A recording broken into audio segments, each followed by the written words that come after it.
زندگی بہت آسان ہوتی ہے، لیکن ہم بیکاری ٹینشن میں سے خود ہی مشکل بنا لیتے ہیں۔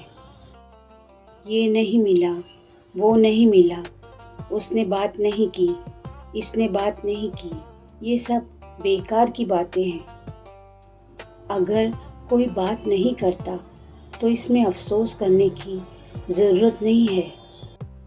ہر کسی کی اپنی زندگی ہے اور اپنے رول ہوتے ہیں، چاہے رشتہ خون کا ہو یا احساس کا۔ کسی کو مجبور کر کے اپنی طرف کھینچنا غلط ہے۔ بیکار کی باتوں میں الجھنا چھوڑ دیجیے۔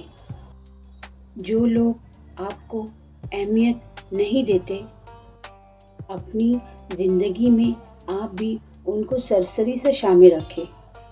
آٹے میں نمک ہو یا نہ ہو، روٹی تو بن ہی جاتی ہے۔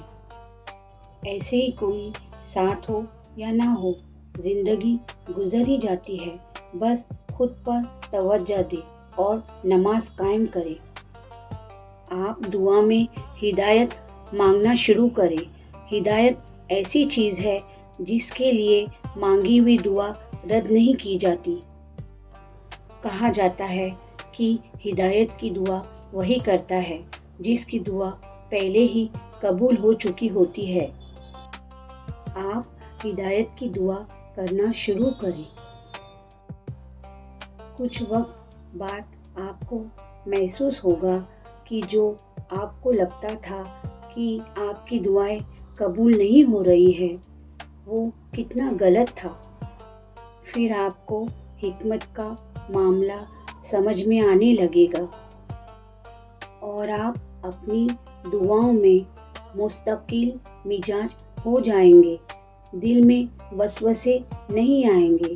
آپ کو دعا مانگنے کا سلیقہ بھی آئے گا اور آپ کے دل کو ٹھہراؤ نصیب ہوگا۔ آپ تسلی پا جائیں گے۔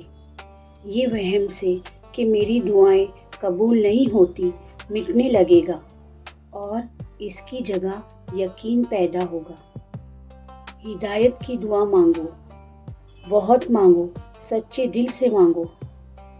یقین جانیے آپ بہت کچھ نہیں بلکہ سب کچھ پا لیں گے، کیونکہ اللہ کا وعدہ ہے کہ جس نے ہدایت پا لی اس نے سب کچھ پا لیا، اور انشاءاللہ آپ بھی سب کچھ پا لیں گے۔